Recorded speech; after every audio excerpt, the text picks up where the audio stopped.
Quando eu falo que eu escrevi um livro sobre Cântico dos Cânticos, a maioria das pessoas me pergunta como que você chegou nesse tema, né, nesse livro que é tão particular. A resposta mais simples poderia ser que, tipo, eu tive um hiperfoco nesse assunto e ele não foi embora por anos, que também pode ser verdade. Mas, o que aconteceu? Em 2016 eu fiz um curso sobre vida de oração e devoção, e um dos módulos do curso falava de Cântico dos Cânticos. Nesse módulo, se explicava a leitura alegórica do cântico. Eu gostei bastante de fazer, porque na realidade era um livro que para mim antes desse curso não significava nada. Era um livro que eu lia na Bíblia, não entendia muito, eu via que tinha versículos bonitos sobre o amor, que todos citam, por exemplo, e colocam em convites de casamento, mas eu não entendia muita coisa sobre esse cântico. Essa interpretação alegórica, para mim, desvendou algumas coisas, porque se explicavam ali o que significavam as metáforas. Porém, nessa leitura, teve uma passagem, uma interpretação, na realidade, que me incomodou muito, que é Cântico dos Cânticos 1:5. Nesse versículo, a mulher fala assim: eu sou escura, porém sou bonita. Não olhem para mim, mulheres de Jerusalém. E assim continua o versículo. A princípio, não me incomodou a palavra em si, porque eu falei, poxa, se a Bíblia fala isso, talvez tenha algum motivo e eu preciso estudar melhor. Mas a interpretação me deixou de cabelos em pé, porque naquela interpretação alegórica se dizia a mulher, ela está escura por causa do pecado e tem vergonha e não se enxerga como bonita.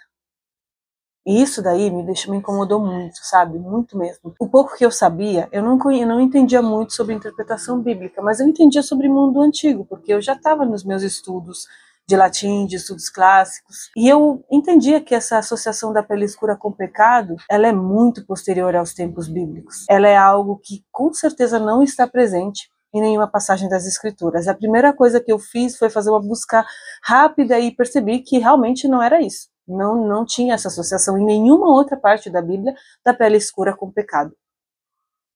Depois eu percebi que no contexto desse texto não há nem antes e nem depois alguma menção a pecado. Aliás, é bem interessante como nesse livro do Cântico dos Cânticos, que fala sobre amor, esse amor erótico, não há essa dimensão, né, explorada no livro. Então eu fiquei muito intrigada, só que naquela época eu não tinha muitos instrumentos para poder fazer uma interpretação e um estudo bíblico apropriado, né? Então fiquei só com a comparação de traduções e percebi que em todas as línguas ocidentais havia essa constância e de traduzir eu sou escura, porém bonita. Algumas versões traduziam eu sou escura e bonita, e aí eu fui ver no original, que eu sabia um pouco de hebraico na época, e falei, poxa, mas em hebraico tem um e, um vav, né? E esse vav, ele é mais frequentemente e do que mais. Enfim, eu sabia algumas coisas, mas eu não tinha ferramentas para interpretar tudo isso. Depois de muitos anos, em 2020, eu voltei ao texto por causa de um livro. Eu estava lendo esse livro, na epígrafe, né, do capítulo 5, que se chama O Orgulho de Ser Negro, o autor coloca assim: sou negra e bela, ó filhas de Jerusalém. Aí eu falei assim, caramba! Então eu não estava viajando, né, quando eu achei estranha a leitura,